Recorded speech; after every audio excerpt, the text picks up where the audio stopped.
Hey everybody, welcome back. I'm continuing my quest to string 300 rackets at home in 2025 with racket number 190, a Diadem Nova Plus that is going to be strung with RPM Blast 16 gauge at 48 pounds.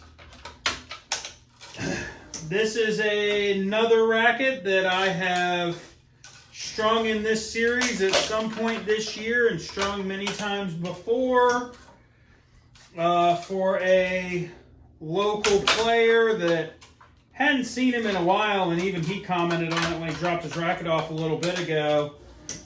For whatever reason, we didn't get into it right then. He was just dropping it off to get it restrung.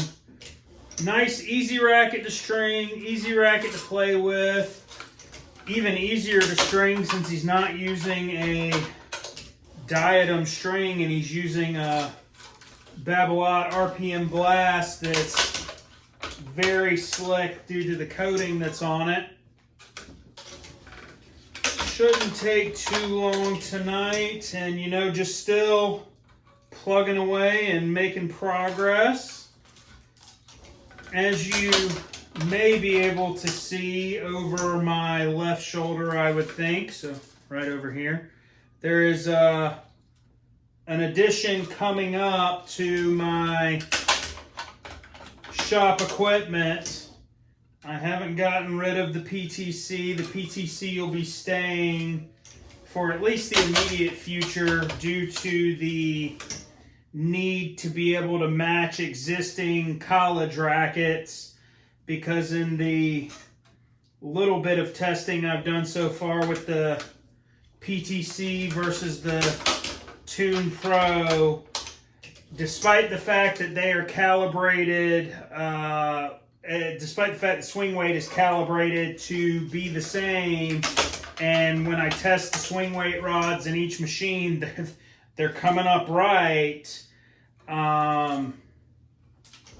Somehow the racket that I customized last night that I was checking in both machines was coming up with one number on the PTC and another number 6 or 7 points off on the Baiardo Tune Pro. So for now, I'll be continuing with the PTC for the college stuff to make sure the stuff that I've already done this year matches what they're getting for the rest of the year. Next year, new year, and we can kind of start over as long as I can work backwards and dial in what they were doing before. But this year, I don't want to be doing any math and trying to change any numbers and taking measurements on all those rackets. It is a used machine. I got it from one of my friends that the machine has a bit of damage to it.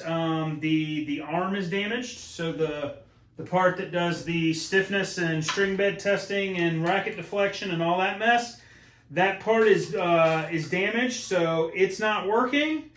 I'm going to try to sort that out at some point. I've taken a look at it, and I've been thinking on it for a couple days now and haven't thought of a real good way to remedy it. But once I do, I'll give it a run. For now, the more pressing issue is that currently the swing weight is the only thing that seems to be working on the machine. I keep getting an error code on the weight and the balance, which I've already been in touch with Tennis Machines. They've already given me some guidance. And I figured out why I'm getting an error code. Somewhere in shipping, I guess, the machine rattling around, a wire on the inside has come loose from the little 4-pin connector that goes into the circuit board on the inside of the machine. And as a result of that wire coming loose, it's not reading. So right now, my first task in getting it usable and back to life is to do some Googling and figure out how to repair that 4-pin connection. I'm hoping I can repair the existing one, and I don't have to take all 4 wires out and plug them into a new connector, because frankly there's not a lot of additional wire inside the machine. Like, if I do that, it's going to be pretty dang close to not reaching if I have to strip off almost anything on those wires. So I would like to repair within the original connector, and hopefully that'll get me the data I need, and it'll read and it'll work. Because when my buddy offered me the machine, he goes, the arm's broken, so that stuff's not working, but everything else on the machine works fine. So if you like it as an upgrade, we can do that. And it's like, yeah, sure, I'll give it a run. We'll see what I can do about potentially fixing it, and if nothing else, have another 3-in-1 machine to use for the video process and use for the customization. And really, I was super curious about the machine. It's a pretty cool machine to be able to pick up secondhand this early in its life cycle. And unfortunately,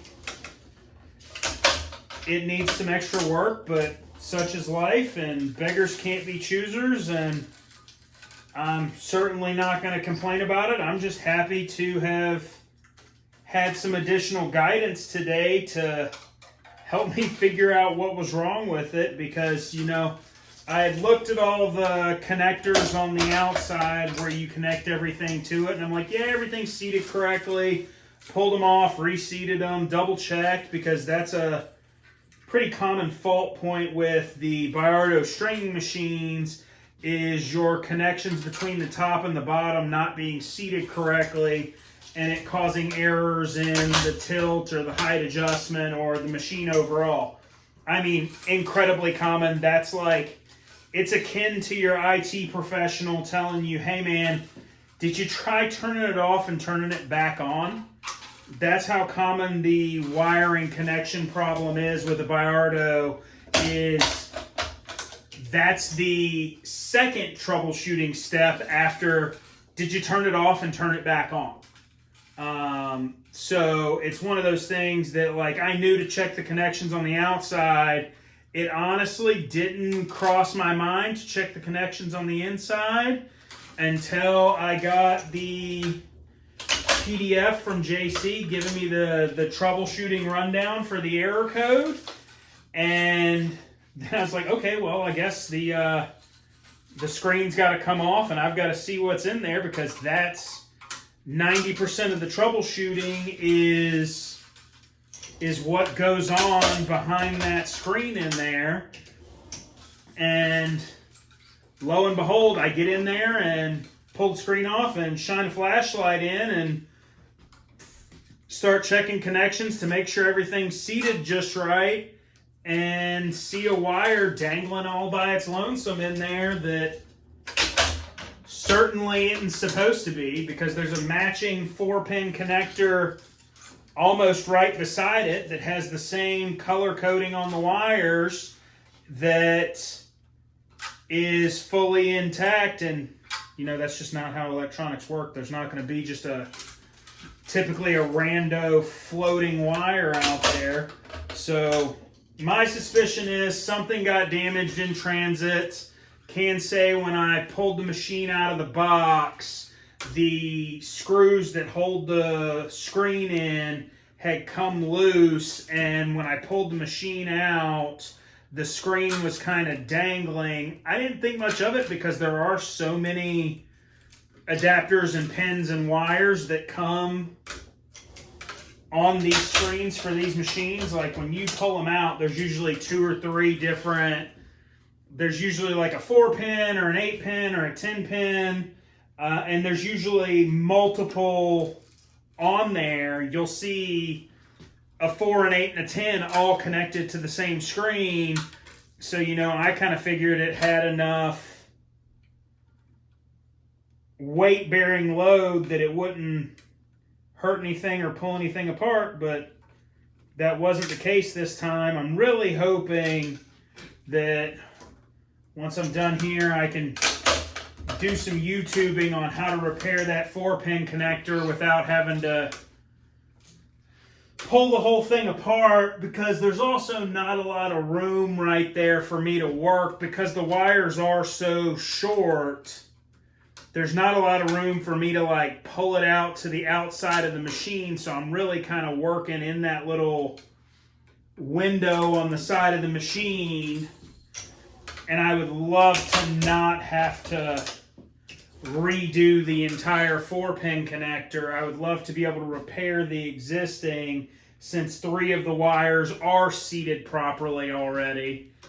And I really hope the solution isn't to send me an entire new 4-pin pigtail that's got the 4 pins on one side and 4 pins on the other, because from looking at it, it just kind of disappears into the ether of the body of the machine. And I'm kind of thinking I'm going to have to, if that's the case and I have to replace the entirety of that wire, the entire case of the machine is going to have to come apart, because there's no way for me to get my hand in the hole in the machine and see where the connection is to be able to do anything with it on the load cell side. On the screen side and main control board in there, I can reach it and see it, but on the load cell side, it disappears into the far side of the machine.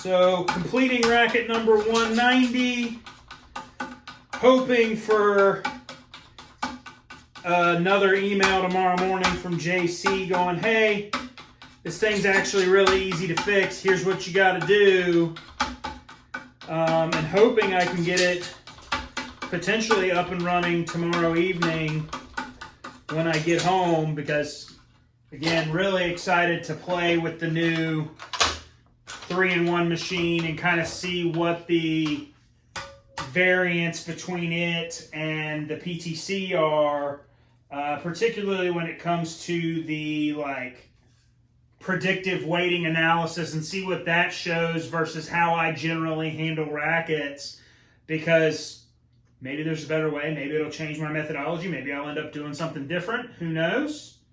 But racket 190 on the year complete, a Diadem Nova Plus, strung with RPM Blast 16 at 48 pounds. If you liked what you saw today, please like the video, subscribe to the channel so you'll see more of it. If you have any questions, comments, if you'd like to get a racket strung, please reach out to me. Website and Facebook are going to be linked in the descriptions. I'd love to hear from you. I'd love to string a racket and make a video for you. Thanks for watching. See you guys next time.